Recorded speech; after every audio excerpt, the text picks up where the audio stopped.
Good morning and welcome to the Chris Willenborg podcast. Today I'll be meeting with a guy named Pedro. He's been blowing glass and selling plants for a long time. Quite an interesting guy. I'll be doing this through a Skype combo, so I'm going to reach out to him now.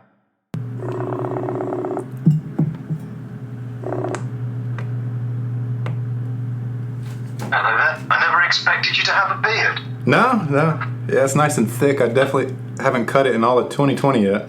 So. Yeah, it's getting there. It's nice to meet you, my friend. You too, man. You do some amazing work. I've enjoyed watching you throughout this quarantine.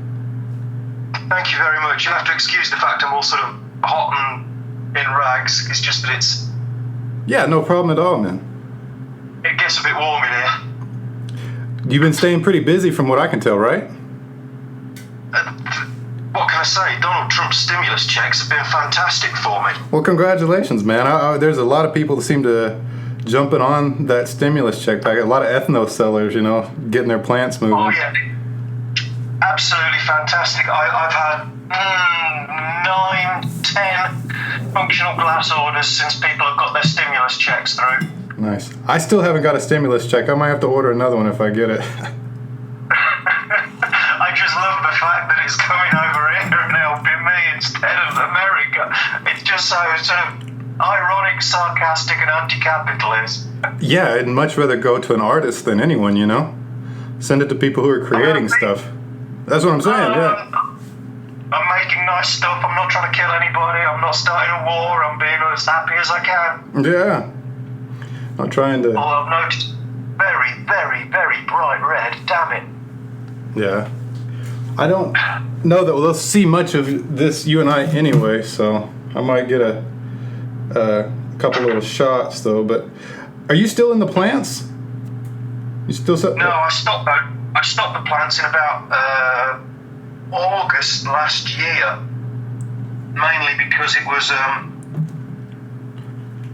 all becoming a bit of a challenge. I was moving to Spain and back to England, and I did a lot of toing and froing. And over the year where I moved to Spain 3 times, I managed to lose most of my garden.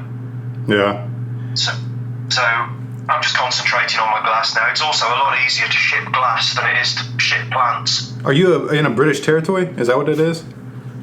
No, I'm in the UK. Yeah, okay. Because I'm in Cornwall, England. That's southwest on the Atlantic coast. Gotcha. Yeah, because I a lot of surfing. I had lived in the Cayman Islands for a while, and apparently, I guess maybe I could have been having you send some plants down there then, but I got to go establish them down there. Some of those are harder to get in the States than... I'm all for the Cayman Islands. I do like a nice bit of sunshine and sea and sand. Yeah. That's where my daughter's from, actually, so she's got her citizenship there. No, well, England's cold and wet and damp, which is no good for me because I'm part cactus and part lizard. Yeah, at least... I like it really hot. So what you got going on today? Today, my friend, I am... hold on a second, I'll show you. All right. Wait for it. This morning I made one of these. Let's see if I can do that. Can you see in the kiln? Yeah. Right, that rig at the back I've made. Oh, nice. All these crazy mushrooms. How long you been blowing? Since April Fool's Day 2004. Oh, nice. So this is not anything you're new to, right? No, sorry, I apologise, 14. 2014, so yeah, I've been doing it for about 6 years. How hard was it jumping in? Just buying the equipment and doing it? Is that what it came down to? Pretty much, because when I started, I was living in Spain, and there was no other glass blowers there that I knew of. Now I've found there's half a dozen around where I lived. So yeah, it was a case of going on YouTube, watching a load of Revere videos, and spending the grand on cheap, crappy kit, and then spending like 4 years learning how to blow glass with cheap, crappy kit. Took you 4 years, huh? 4 years to get any good at it, yeah. To get any good at it. Only the last 2 months month, so I've actually invested in a brand new torch. Is that a Carlisle or what is that? No, that, my friend, is a Herbert Arnold. Oh, nice. I've looked into these different things to see what to buy, as I've always found glasswork interesting. That is a Herbie. He's probably the best torch in the world for processing borosilicate. It came from the factory in Germany and cost me, what would that be in dollars? $2,900. Somewhere around there, yeah. It cost me £2,200. So do you sell a lot of rigs in your area? Do people actually have oil and all that up there? Shatter and wax? No. It's all highly illegal here. There's none of that. Yeah. There's absolutely nothing. It's a case. Most of my stuff goes to America. Yeah, because it seems like the rigs, we're kind of lucky in the States that we've got California and Colorado kind of black market in the country, so... Yeah, well, I'm trying to blanket them as best I can from my little shed out here in England. Yeah, man, it's great. For those of you that don't know, I've recently purchased 2 rigs from Sam, and they are very pretty, so...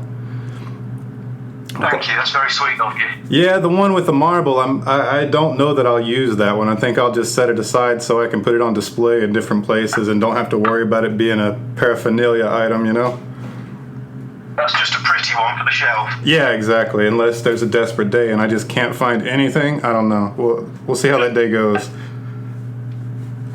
But yeah, around here there's no wax, there's no shatter, there's no nice things like that. Literally, I have to order it in. Everything comes to me by post.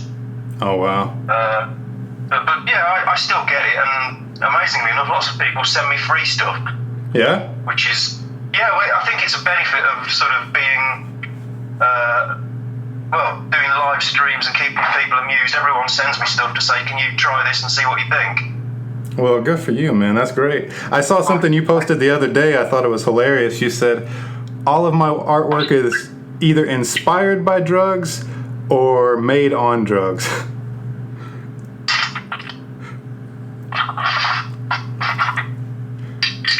Yeah, so that was... You have to ask me what... That's absolutely true. Yeah. Yeah, absolutely everything. When I was 17, I smashed my back up. I've got pins and plates and ladder bars in my lower spine. And the only thing that stopped me from actually being in a wheelchair is this bad boy. If it wasn't for that, right now I would be in a wheelchair with a smashed up back and being no use to him. As it is, I've brought up a family, I've been a school governor, I've run businesses, I'm looking after my family, so yeah, I couldn't have managed it without it, so yeah, it's, without a doubt, it saved me from being a complete and utter useless knob. Yeah, I'm definitely in the same boat with you on that one. I wish it was acceptable as a parent to use publicly. Apparently, Child Protective Services is okay with me drinking beer all day, but not smoking weed. That makes no sense. Especially during quarantine, they should say, you know what, if you're stuck in your house, maybe not drink all day. We'll relax these pot laws while we're at it. Well, that's why I've got my little sort of, my shed, my enclave. Yeah. So, yeah. Yeah, it's a nice little studio. I mean, I guess it's not too hard to ventilate that, right? No. I've just got a big... I got this bad boy on the back wall. Oh, nice. Pushed out about 1,200 cubic feet. So problem is, when it's on, no one can hear what I'm saying. Yeah, I admire what you're doing because, one, it's art, but two, you seem to be pretty much independently running your life through your art. Yeah, that's huge. That is the entire point. Yeah. I don't rely on government handouts. I don't rely on other people. There's me, my wife, my little girl's back from university at the moment. Oh, wow. So the house is full, and the dog. Other than that, we just, all this self-isolating shit, I always did anyway. Yeah. Most glass blowers are hermits. It's the same thing. Like I grow hemp in here. I didn't start out learning to grow weed by being out in public. You just kind of you lock yourself up in a grow and don't say shit to anyone. That's the one. Yeah.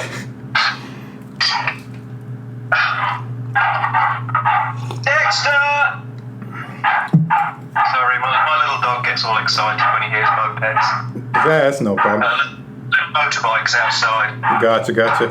So, they don't care about the peyote or the lofts over there? Thank you. No, peyote cactus are only illegal in the USA. Interesting. Nowhere else. I think maybe they're starting to crack down on them in the Philippines or somewhere dodgy like that. But yeah, it's just a law that your government made to subjugate your native population and to get them all drunk. Yeah, there's really no medical evidence to a lot of the drugs that are, a lot of the things, plants that are labeled drugs, you know? I mean, or illegal, I should say, you know? I've been, I started at a company called Mushroom, which was basically an ethno superstore, which was, do you remember San Pedro's with all the cactuses and the plants? Yes. It was the forerunner of that. I started that in 1998. And it was the world's first, I called it an ethno superstore. I grew lots and lots of interesting plants from around the world. All of them had psychoactive properties. And I brought them all into one place and I disseminated them through my shop, and which later on became San Pedro's. But nothing that I grew, and I grow a lot of weird stuff, none of it is illegal in the UK until 2018, when the laws all changed, and now everything's illegal unless you've got a permission slip from the government to say it's not. Did you grew Catha edulis? Yeah. What do you call that locally? Cat? Yeah, because I went to Kenya a few years back, and that was the first time I had discovered it, and they called it Magoka, so I didn't know. Mm-hmm. Yeah, have you heard that term? Yeah, it's originally from North Africa. There's about 4 or 5 different strains. The broad leaves, the narrow leaves, they all have slightly different properties. The women in Africa are convinced that it's ruining the country and killing their men, and the men are thinking the women are all fucking crazy. Yeah. So it probably is. To be fair, it probably is. They're probably right. I think it's just normal men and women relations. It's, you know. And then the men got a little something to speed up the mouth so they can talk a little faster back at the women. So, but I did love the Catha though.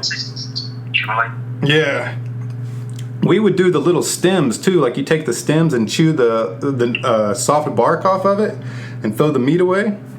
The guy I went and stayed with in Kenya, I lived out there for about a month and a half, 2 months, and one day we got on a bus to go out to the Obama compound, and I think we sat and chewed a couple pounds worth of Magoka that day, and it was quite an interesting ride through the African bush. Well, I had to stop all of that now, about actually ingesting my stuff, about 10 years ago. Yeah. I was diagnosed with a heart complaint, which basically means I couldn't enjoy any of my plants ever again, apart from, fortunately, one of them. Right. The best one. So I don't drink alcohol, I don't eat chocolate, I don't take caffeine, I don't smoke cigarettes, nothing. And because my wife and my daughter are vegetarian, and I'm the cook in the family, I'm vegetarian by proxy as well. Nice, yeah. Who knew? I've turned into a fucking hippie. Yeah, I mean, I try to do my best with not drinking and just keep myself healthy and not overeating and all that good stuff. And you know what? Honestly, cannabis helps me make better decisions with that. I don't know how that works out. I can't explain it, but I know for a fact that it helps my cognitive ability to say, okay, I want to take better care of myself instead of just ruining myself on a couch. It's because you allow your brain to process the potential pitfalls and pros and cons of it before you actually make the decision. Yeah. You allow your brain to sort of think what will happen if and what will happen if, and you go into it all in great depth because you're high. So that's what gives you a better perception of what is going to happen if you do something. So the decision you make is probably a well thought out one. Yeah, and to be honest with you, I think it was cannabis which actually got me off the TV. You know, when you're a youngster, cartoons and stuff like that's pretty normal. Then when you start dabbling in the cannabis, kind of brought me around like, oh, you know what? This is really corny. It's not something I want to spend my time doing. Can I ask you a question? How old are you? 36. Yeah, I'm 49. Nice. I didn't even attempt cannabis till I was 22. Yeah? And I was given a biscuit, a bun, a cake by someone at work, and we were all at work working in a machine shop, and someone gave me a cake, and I didn't know what the hell had happened to me. But from that moment, that's it. I was sorted. I was back to normal. Yeah? Nice. Oh, But wouldn't be with... well, when did you get into, like, the mushrooms and plants? How did you discover it? Well, not necessarily doing it, but, like, how did you learn about all that? Right. Let's see, I was about 21 years old, and someone gave me a cutting of a salvia plant, Salvia divina. It was a little knackered cutting, not very special, it was falling to pieces. And someone messaged me or something and said, if you get it living, I'll buy a cutting off you. The light bulb came on, and so I put them into full production. And then someone says, oh, that's fantastic. Can you get cactuses? It's like, and can you do mushroom grow kits? And everything I ever sold was suggested to me by somebody else. Interesting. I kind of thought you had researched all that and found it, or... I researched them as I went. Gotcha. Every time someone found me a new plant, I obsessed on it for weeks until I knew absolutely everything there was to know that had ever been researched about the damn thing, and then I started growing it, and that's it. Yeah, I used to think those grow kits, the mushroom grow kits, like in the back of High Times and stuff like that, was just all bunk and stuff. But I guess it's really a legitimate industry because spores can be sent everywhere. Yeah, they do work. Yeah. They do work. If you're after a small, easy amount, and you're patient to wait, then the little kit is unbeatable. Yeah. Really couldn't beat it. So, how do they deal with, like, Mimosa hostilis out there? They say, what? Gotcha. No issues, huh? No issues because no one's ever heard of it. If you tell them anything particular, it's a purple leather dye. And they're like, oh, that's interesting, fucking hippie, and that's it. For some reason, I seem to think everybody working at my government and customs is some plant genius, but apparently I've just given them too much credit. You've given them way too much credit. Unfortunately, most of them don't know and don't care. There's 2 or 3 plants, the majority of them could identify on site straight away, cannabis being one of them. Yeah. But that's about it. I mean, they're not going to know what inebriating mint looks like. They're not going to have a single clue what bumblebee kratom looks like. No. And how long have you known about the kratom? I started growing that in 2005. A friend of mine came back from Indonesia with a water bottle stuffed full of twigs and told me to grow the twigs, and one of those happened to be the kratom that we kept. Interesting. Yeah, see, I was in the dark for so long. And one day I was smoking. I thought, you know what? I wonder if there's any other plants out there that do anything to you. And now I feel like kind of so ignorant for even ever thinking the thought. You know what I'm saying? But yeah, I had no idea. Most of them. My government has done a good job in hiding any type of knowledge. Oh yeah, that sort of knowledge is important. They're like stopping the natives knowing about it, they're stopping you not knowing about it. It's important, man. Yeah. It's what connects us to the planet, and you can't just sort of live on it without being connected to it. And I know that sounds hippie and what have you, but it's true. We're all just like lumps of thinking meat floating on a rock. Have you ever tried like DMT or any of the psychedelic substances? Mm-mm. No? Fortunately not, because of the So you found out about that before? Yeah. See, I actually do this podcast because of DMT. did a travel out in Colorado, and there was this weird entity there that said, "Go communicate." And I was like, "What? Communicate what?" And they're like, just whatever you want, go communicate." So that was where I kind of got the motivation to go start doing a podcast and getting out there and talking to people. So I don't know. We'll see how that goes. But it's one of those things that was so intense that I couldn't not do it, ignore it, I keep going around, okay, well, I got to keep going and try to do some kind of communication. So definitely don't want to be a preacher, so I got to figure something out. Yeah. So you got your work set out for today? Yeah, the rest of today I'm going live at 2 o'clock GMT for an hour. I've got to make a coronavirus bubble cap. Yeah, those bubble caps or the rigs were pretty cool. I'm a big fan of your mutant series as well. Those are always cool. I'm actually going to revisit the mutant stuff. Yeah? Stick it in that weird art group. They'll love it. I'm gonna revisit that over the next couple of weeks. I've been doing some drawings to go with that, so you have to wait and see. Well, Sam, I guess we'll go ahead and wrap this up so you can get to work. I really appreciate you taking the time out of your day to come talk to me. No, you're welcome, man. It's been nice to talk to you. All right. Thanks, Sam. You have a good day. Have fun, my friend. Bye. Bye-bye.